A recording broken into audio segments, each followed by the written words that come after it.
porque o Supremo pautou para a próxima sexta-feira, dia 6 de dezembro, o início do julgamento do recurso do ex-presidente Bolsonaro, que pede a retirada do ministro Alexandre de Moraes da relatoria da investigação sobre o plano para impedir a posse do presidente Lula após a eleição de 2022. A defesa do ex-presidente busca declarar o magistrado impedido de relatar, atuar e julgar o caso, devendo passá-lo para outro relator. No indiciamento, a Polícia Federal afirma que tinha um plano para sequestrar e matar autoridades, dentre elas o ministro do STF. Alexandre de Moraes, relator, citou 44 vezes Alexandre de Moraes vítima na decisão que tomou após o indiciamento da Polícia Federal. A lei prevê hipóteses de suspeição e impedimento. O Instituto da Suspeição delimita as hipóteses em que o magistrado pode e deve ficar impossibilitado de exercer as suas funções em determinado processo pelo vínculo subjetivo com alguma das partes, fato que compromete o seu dever de imparcialidade. É o caso, por exemplo, do juiz amigo íntimo ou do inimigo capital de qualquer uma das partes. Já o impedimento é um outro instituto também previsto em lei, e a lei relaciona expressamente os casos em que o magistrado fica impossibilitado de atuar. São eles: do seu cônjuge ou parente que tiver sido defensor ou advogado, estiver presente pelo Ministério Público, autoridade policial, auxiliar da Justiça ou perito. Olha, o Supremo devia aproveitar aí para reler um pouquinho esse tópico aí do impedimento.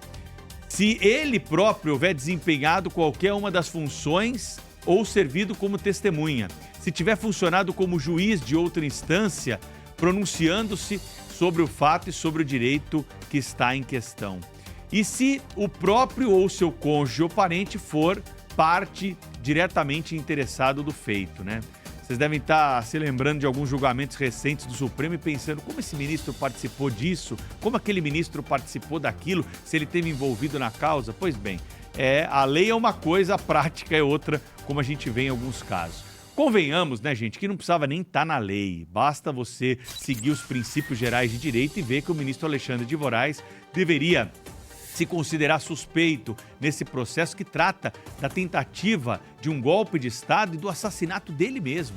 Juristas ouvidos aí pela Rádio Bandeirantes ao longo dos últimos dias, principalmente no programa Linha Direta com a Justiça, que eu apresento todo domingo à noite na programação, dizem que isso lá na frente pode gerar nulidade, porque as coisas mudam, a interpretação muda e alguém vai observar isso na lei se não estão observando nesse momento. Apesar de haver um inquérito excepcional, apesar de haver previsão no regimento interno do Supremo e tudo isso ser considerado, nós estamos diante sim de um caso sério e grave. E lembrem-se o que aconteceu na Lava Jato.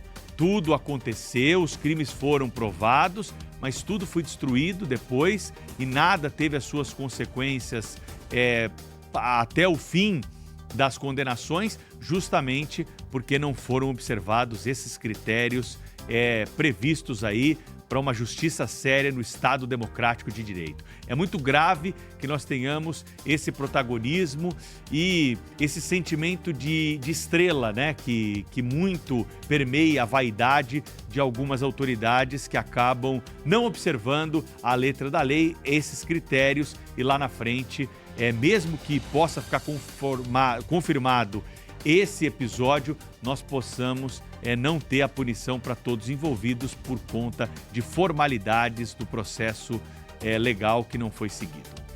Esses são os destaques de hoje do Jornal Gente, mas tem muito mais. Eu convido você a continuar conosco já.